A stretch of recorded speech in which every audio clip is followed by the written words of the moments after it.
할렐루야. 오늘 이 성찬 예배를 통하여 영적인 세계가 열려지고 하늘에서 임하여지는 아버지 하나님의 음성을 들을 수 있는 눈과 귀가 열려지게 되기를 주님의 이름으로 축원합니다.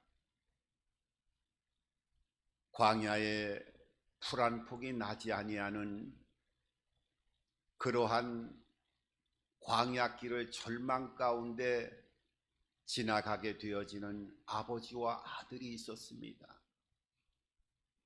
이제 그 광야의 끝없는 절망감 속에서, 그 고통 속에서 아버지와 아들이 피곤한 절망적인 육체의 고통 속에서 그 광야길을 가다가 큰 무덤을 발견하게 되어졌습니다. 그때 이 아들이 절망 가운데 아버지에게 그렇게 얘기를 합니다. 아버지, 이제 이렇게 무덤이 많은 걸 보니까 우리도 이제는 죽게 되어졌습니다. 이 길을 지나가던 수많은 사람들이 더 이상 지쳐서 가지 못하고 여기에서 죽음을 맞이했기 때문에 이 무덤 속에 다들 묻혀 있는 것 아니겠습니까? 하면서 절망의 한숨을 토해내게 되어졌어요. 그때 함께 길을 가던 이 아버지가 아들에게 이렇게 얘기합니다. 아들아, 이 무덤이 이렇게 많다는 것은 이 주변에 마을이 있다는 것을 알리는 것이다. 이제는 우리가 이 절망 속에서 목숨을 건지게 되어졌단다 하면서 아들에게 이야기를 해 주었습니다. 우리가 이 땅을 살아가면서도 여러 가지 사고와 또 생각을 가지고 사물을 바라보고 또 평가하고 삶을 살아가게 되어집니다. 어떻게 사물을 바라보고 생각하느냐에 따라서, 그 관점의 차이에 따라서 결과는 하늘과 땅의 차이만큼 그 사이가 벌어지는 것을 발견하게 됩니다.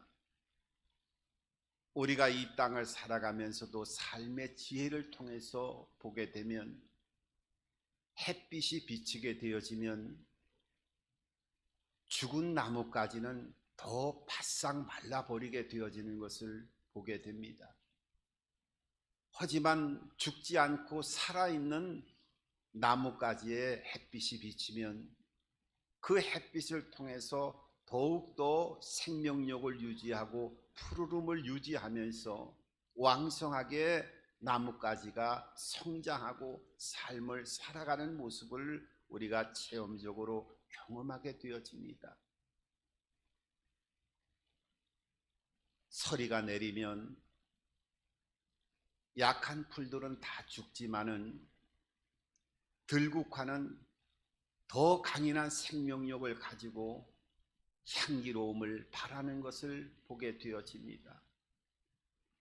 사람도 어려운 문제를 만나게 되어지면 죽은 나무처럼 더욱더 바삭바삭 타버리는, 말라버리는 인생을 길을 걸어가는 사람이 있고, 어떤 사람은 오히려 그 고난과 어려움이, 그 역경을 극복할 수 있는 은혜를 통해서 더욱더 인생의 푸르름을 맛보고 그 은혜와 축복을 경험하는 인생의 복된 길을 걸어가는 그런 사람으로 나뉘어지는 모습들을 때로는 주변에서 발견하게 되어집니다.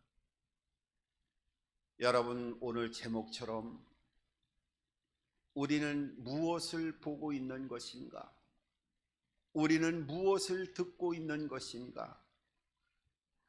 내가 가는 길은 어떤 길인가 하는 것을 다시 한번 점검해 볼 수 있는 하나님의 은혜가 여러분들의 모든 삶의 영역에 함께하기를 다시 한번 주님의 이름으로 축원합니다. 오늘 이 민수기 본문에 있는 말씀은 아주 신앙인이라고 하면은 너무나 잘 알고 우리가 유명한 12정탐꾼의 이야기가 오늘 본문을 통해서 우리들에게 말씀하고 있습니다. 이스라엘 백성들이 홍해바다를 가르고 또 약속의 땅 가나안 땅으로 하나님께서 인도하셨음에도 불구하고 광야로 나와서 하나님의 율법 말씀을 받고 이제 가네스 바데아라고 하는 곳에서 젖과 꿀이 흐르는 가나안 땅 입구의 접경지에 오게 되어져서 그 땅이 하나님이 약속하신 땅이 어떤 땅인가를 점검하기 위해서 정탐꾼을 지파에 한 명씩 해서 12지파 12명을 그 가나안 땅으로 정탐을 하게 되어집니다.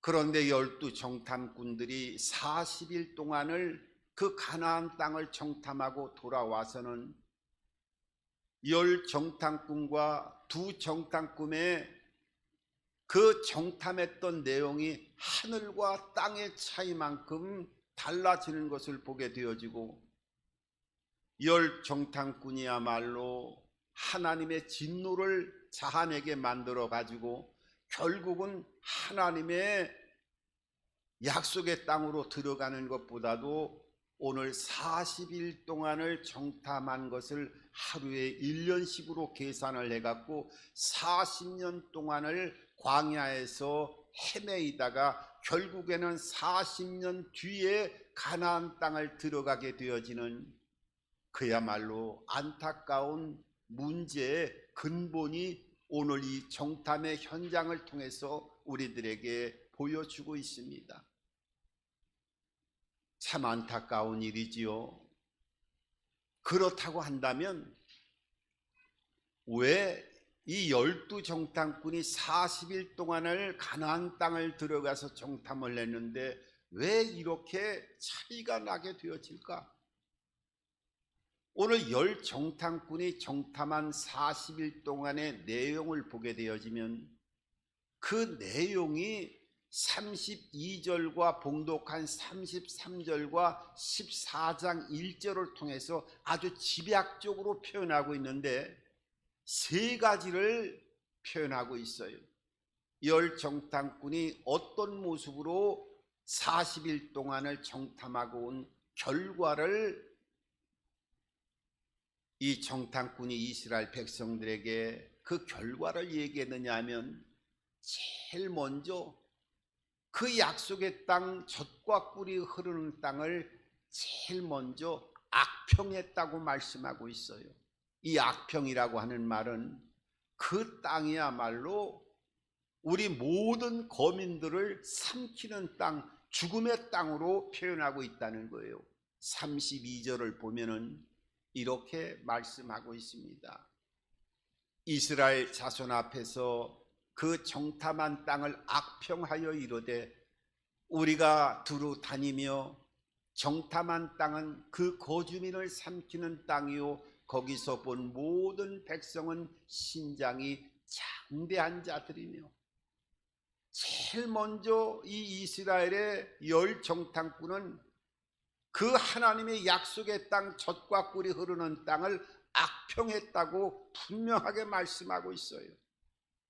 그 땅은 거민을 삼키는 땅이 되어질 것이고 들어가서 봤더니 그들 한 사람 한 사람이 신장이 기골이 장대했다고 말씀하고 있어요. 그러니까 들어가기도 전에 그 정탐한 사람들이 눈으로 본 현상은 그대로 그 모습을 보고 이야기를 했습니다. 두 번째로 뭐라고 표현했느냐면 스스로 자기 자신을 학대하는 모습을 발견하게 되어집니다. 33절에 보면은 이렇게 말씀하고 있지요. 거기서 네피림 후손인 아낙 자손의 거인들을 보았나니 우리는 스스로 보기에도 메뚜기 같으니 그들이 보기에도 그와 같았을 것이니라. 메뚜기 같다라고 하는 이 유명한 말,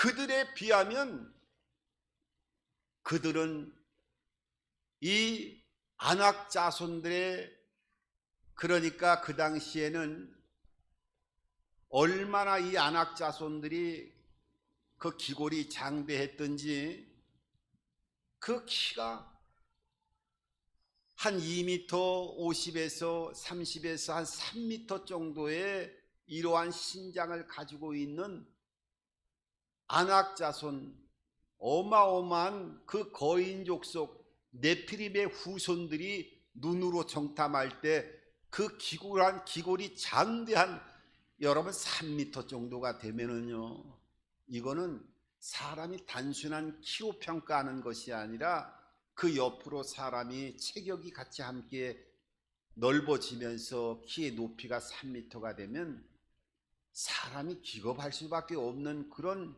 모양새를 하고 있는 겁니다. 우리가 농구 선수가 한 2m가 되더라도요, 그 몸이 서 있는 거를 보고 가까이 오면 얼마나 기골이 장대한지 일반 우리의 삶의 신장을 가지고 바라봤을 때는 주눅이 들 수밖에 없는 그런 키의 모습을 하고 있는데, 이 네피림의 후손 안악 자손들은 키가 3m에서 3m가 넘는 경우도 역사학적으로도 유골들을 통해서 발견하게 되어져요. 3m 정도 되어지면 어마어마한 겁니다. 그러니까 그들을 보니까 우리는 마치 그 앞에 한번 서보니까 메뚜기와 같더라. 스스로를 비약하고 스스로를 학대하는 모습으로 자기 자신을 완전히 그들에 비해서 형편없다라고 하는 것을 이 메뚜기의 비유를 통해서 스스로 자학하는 것을 보게 되어집니다. 여러분, 스스로 무너지고 자학하게 되어지니까 결과가 어떻게 되어져요? 이것이, 이 보고가 이스라엘 200만이 넘는 백성들에게 이 보고가 선포되어지니까 어떻게 되어집니까? 이 부정적인 모든 사고가 전염이 되어졌다고 성경은 말씀하고 있어요. 그 전염되어진 모습이 어떤 모습으로 나타나느냐 하면 오늘 14장 1절의 모습을 통해서 그 부정적인 여파가 전염병이 되어질 때 어떻게 되어지는가를 보여주고 있는데, 1절에 이렇게 말씀하고 있습니다. 온 회중이 소리를 높여 부르짖으며 백성이 밤새도록 통곡하였더라. 그 열정탕꾼이 본 것은 나쁘게 본 거 아니라 현실적으로 보더라도 불신앙의 상태를 가지고 이 열정탕꾼은 이스라엘 백성들에게 하나님을 믿지 못하고 그 보고를 해나가는 모습이 얼마나 이스라엘 백성들의 마음을 녹아내리게 했던지, 밤새도록 이스라엘 백성들이 이 열정탕꾼의 보고를 듣고 통곡하면서 울었다고 말씀하고 있어요. 14장 1절 이하에 쭉 살펴보면은 우리를 애굽 땅에서 차라리 죽일 것을, 이 광야의 접경 지역이 아니라 차라리 광야를 지나오는 동안에 광야에서 우리가 죽었으면 더 나았을 것을 하면서 끊임없이 원망과 불평 속에서 자학하는 이 모습을 통해서 이 모습들이 부정적인 전염병과 같은 부정적인 생각들이 이스라엘 모든 회중에 임하게 되어지니까 그 회중들이 일시적으로 눈물을 흘린 것이 아니라 밤새도록 어떻게 울었어요? 통곡하면서 울었다고 말씀하고 있어요. 그러면 이스라엘 전체가 다 초상집이 됐다는 거예요. 초상집이. 결국은 어떻게 되어졌어요? 사실 애굽 땅에 나와가지고 10하루길이면은 이 가네사 바데아까지 갈 수 있는 거리였어요. 10하루길을 갔다가 40년을 돌아가는 거예요. 40년을. 우리가 어떻게 보면 하나님의 약속이 있고 우리가 이 이스라엘 백성들이 들어가지 못한 이유가 뭐예요? 불신앙 때문에 그런 겁니다. 불신앙이 뭡니까? 하나님의 말씀을 믿지 못하는 거예요. 믿지 못한다고 하는 것은 뭐예요? 기적을 행하고 홍해 바다를 가를 때는 그 영광을 보면서 하나님이 계시는구나 하는 것을 느꼈지만은 절망적인 삶의 현장에 장애물이 놓여 있을 때에는 그 순간에는 하나님이 옆에 계신 것을 잊어버리는 것이 바로 불신앙입니다. 여러분, 신앙인들 가운데 우리의 모습들이 어떤 모습일까요? 교회 안에서도 하나님 말씀 들을 때는 하나님이 함께 하시고 내게 능력 주시는 자 안에서 내가 모든 것을 행할 수 있다. 교회 오면 하나님이 함께 하시는 것 같은 것을 느끼는 것 같다가도 삶의 현장에 돌아가서 큰 장애물이 만나고 그 아픔과 절망의 문제 속에 갇히게 되어질 때는 하나님이 옆에 계시고 내가 너에게 모든 것을 행하고 구하면 구하는 대로 해결해 주시고 응답해 주시고 보호하시고 지켜주시고 은혜 주시고 평안 주시겠다고 하는 성경의 하나님의 자녀들에게 대한 수많은 약속을 통해서 그 역사를 행하시고 함께 하시는 분임에도 불구하고 그 문제의 난관에 부딪히게 되어질 때 하나님이 옆에 계신 것을 믿지 못하고 그 순간은 하나님이 동행하고 있다고 하는 것을 인지하지 못하고 신앙생활하는 것, 이것이 바로 이스라엘 열 정탐꾼에게 보여주었던 불신앙의 전형적인 모습임을 우리들에게 가르치고 있습니다. 그러면 그 12명 중에 2명은 여호수아와 갈렙이라고 하는 사람인데 그들은 똑같이 가서 땅을 보았는데 어떻게 보았어요? 오늘 제가 봉독해 올리진 않았지만은 이 14장 7절 이하를 쭉 보게 되어지면은 이 여호수아와 갈렙은 어떻게 표현을 하느냐 하면 그 땅은 심히 아름다운 땅이라 하나님이 우리에게 주신 땅이라고 선포하고 있어요. 그냥 아름답다가 아니라 열정탐꾼은 어떻게 해요? 거민을 삼키는 땅이라고 얘기했는데 똑같이 보았던 여호수아와 갈렙은 그 땅은 거민을 삼키는 땅이 아니라 실로 아름다운 땅이라고 표현하고 있어요. 그냥 아름답다라고 표현한 정도가 아니라 실로 너무너무 아름답다라고 하는 믿음의 눈으로 하나님께서 역사하시고 그 땅을 주셨다라고 하는 그 믿음의 눈을 떠서 보니까 아름다운 정도가 아니라 그 아름다움의 극치를 이루는 실로 아름다웠다고 표현하고 있어요. 그리고 9절에 보니까 14장 그 9절 이하를 쭉 보면 그들은 우리의 밥이라고 표현하고 있어요. 밥. 열정탐꾼은 어떻게 표현했어요?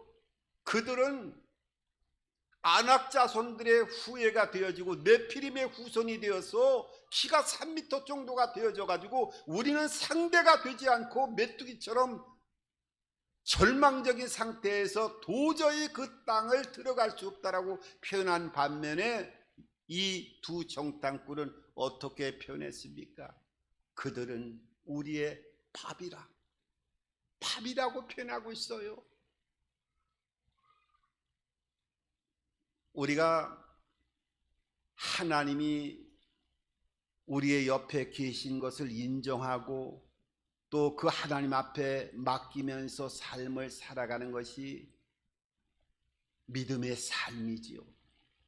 그런데 하나님을 믿으면서도 내 옆에 하나님이 함께 동행하시고 역사하신다고 하는 것을 믿지 않을 때 이것이 바로 불신앙의 전형적인 모습이 되어지는 거예요. 여러분, 나는 진짜 무엇을 보고 무엇을 듣고 내가 어디로 지금 길을 걸어가고 있는 것인가, 인생에 대한 3가지의 질문을 끊임없이 우리의 삶 가운데 되새겨 보아야 돼요. 내가 문제를 만날 때 믿음의 눈으로 모든 것을 보고 믿음의 귀로 모든 것을 듣고 또 집중해서 내가 어디로 가야 되는 것인가, 약속의 젖과 꿀이는 흐르는 땅으로 목표를 세워서 하나님의 인도를 받고 있는 것인가 하는 것을 끊임없이 내 인생길에 우리의 마음속에 질문을 던져보아야 됩니다. 여러분, 세상을 살아가는 것도 인정하느냐 인정하지 않느냐에 따라서 차이가 많이 납니다. 예를 들어서 어떤 그리스도인이 운전을 하고 가다가 신호를 위반해 가지고 경찰관한테 벌금을 물게 되어졌어요. 그때 경찰관이 이 그리스도인 운전자에게 와서 그렇게 물어봅니다. 신호가 파란불에서 빨간불로 바뀐 것 보지 못했습니까? 얘기하니까 이 운전자가 뭐라고 얘기했느냐면 이렇게 얘기를 했어요. 내가 신호를 위반한 것은 내가 보았는데 옆에 계신 단속하기 위해서 계셨던 이 경찰관은 제가 눈으로 보지 못했습니다. 이렇게 표현한 거예요. 만약에 이 운전자가 자기의 신호나 여러 가지 신호체계나 교통을 위반하는 그런 것들을 옆에서 단속하는 경찰관을 눈으로 먼저 보았다고 하면 절대로 파란불에서 빨간불로 변한 상태에서 진행하지 않습니다. 운전하는 사람이 그 경찰관이 없기 때문에 CCTV를 보지 못했기 때문에 속도를 내서 달리다가 벌칙금을 내게 되어지고 또 벌점을 얻게 되어지는 거예요. 그러니까 사람이 교통순경이 옆에 있는 것을 본 거와 보지 못한 거는 그 결과가 차이가 엄청나게 나타나는 거지요. 우리 신앙의 믿음의 길도 마찬가지입니다.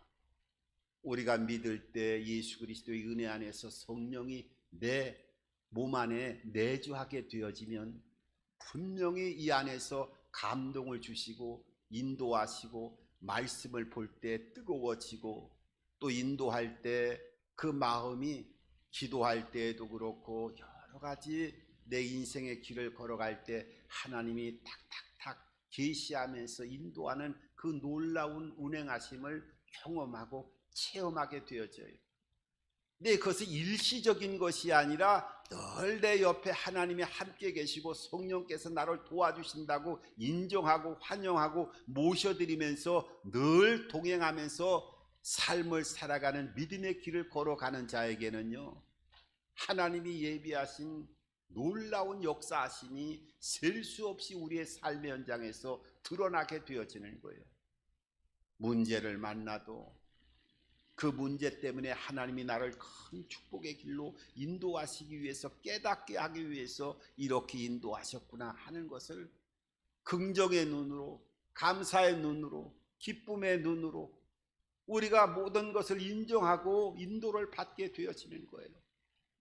그런데 불신앙의 모습으로 하나님이 함께 하시지 않는다고 하는 것을 인정하지 못하고 확신하지 못하고 믿음의 삶을 살아가는 신앙인들은요, 문제를 만날 때마다 그 하나님을 순간순간 배제하고 내 경험과 이성과 또 상식적인 모든 모습을 통해서 판단하고 나아가는 이러한 불신앙적인 삶을 통해서 젖과 꿀이 흐르는 놀라운 하나님의 예비하신 야훼 일의 축복의 땅을 보지 못하고 길을 걸어가는 많은 모습들을 보게 되어지는 겁니다.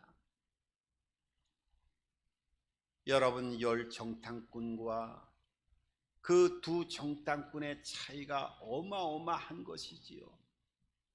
열 정탐꾼은 불신앙의 신앙의 모습으로, 부정적인 모습으로 원망과 불평을 하면서 정탐을 한 모든 결과를 보고했고, 여호수아와 갈렙 이 두 정탐꾼은 똑같이 열 정탐꾼이 보았던 것을 동일하게 보았음에도 불구하고 그 마음에는 하나님이 함께 하시는 이 믿음의 사람의 눈을 떠서 믿음의 언어를 표현하게 되어졌고, 긍정적인 말을 하게 되어졌고, 또 감사의 말을 하게 되어졌고, 은혜의 말을 통해서 하나님의 큰 역사를 이루어 나가는 통로로 세워지는 것을 보게 되어집니다.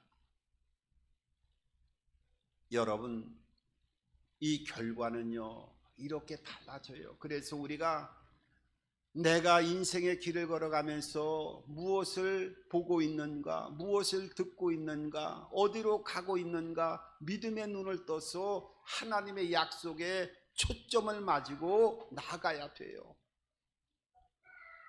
우리가 볼 때 어떤 아버지가 있었어요. 목수 일을 하시는 분인데 아들에게 그렇게 얘기를 하면서 못 박는 법을 가르쳐 줬어요. 목수 아버지니까 수많은 경험과 전문 지식을 가지고 아들에게 단순하게 못을 나무에다 박는 법을 가르쳐 줬는데 아버지가 아들에게 그렇게 얘기합니다. 아들아, 못을 박을 때는 못에 집중을 하게 되어지면 못이 크게 보인단다. 그 못이 크게 보일 때 못을 박아야 정상적으로 못을 박는 것이지, 만약에 못을 박을 때 못이 크게 보이지 않고 손등이나 손가락이 그 사이에 보여지게 되어진다고 하면 10중 8구로 못이 제대로 박히는 것이 아니라 망치가 내 손등을 치게 되어질 것이라고 하면서 못 박는 단순한 법을 그 전문가의 입장으로서 경험을 통해서 그 아들에게 가르쳐 주는 것이었어요. 여러분, 이 집중을 한다고 하는 것은 대단히 중요한 것입니다. 물론 우리가 세상을 살아가면서 세상도 집중도 해야 되고, 우리가 삶에 안고 일어서는 삶의 터전에서 행하여지는 모든 사람과의 관계에서도 집중을 하고, 집중을 안 하라고 하는 것이 아니라 관심을 갖고 또 열심히 행해 나가야 될 건 행해 나가야 되지만은 그 뒷면에는 하나님의 눈을 가지고 하나님의 귀를 가지고 예수 그리스도께 집중하는 이러한 모습을 통해서 인생의 진정한 하나님이 예비된 젖과 꿀이 흐르는 땅으로 인도를 받을 수 있는 복된 길로 우리 하나님의 자녀들은 걸어가야 된다고 하는 것을 절대로 잊지 마시고, 어떤 삶의 영향 안에 우리가 놓여져 있다 할지라도 이 세 가지만큼은 늘 스스로에게 질문해 보시기 바랍니다. 나는 무엇을 보고 있는 것인가? 나는 무엇을 듣고 있는 것인가? 나는 어디로 가고 있는 것인가? 이 세 가지를 끊임없이 여러분들의 마음속에 질문해 보시고, 항상 믿음의 눈과 귀를 가지고 주 예수 그리스도의 생명 안에서 하나님이 예비하신 젖과 꿀이 흐르는 땅에 집중하시고 여러분들의 길을 걸어간다고 하면 여러분의 인생은 그야말로 젖과 꿀이는 생명과 축복의 결실의 영육 간의 모든 복된 복의 근원으로서의 삶을 살아가는 은혜와 은총이 덧입혀지게 되어진다고 하는 것을 실제 모든 영역에서 체험하시고 인생길에 절대로 부정적인 불신앙의 삶을 살아가는 것이 아니라 여호수아와 갈렙의 발자취를 쫓아갈 수 있는 저와 여러분들의 삶이 되기를 주님의 이름으로 축원합니다.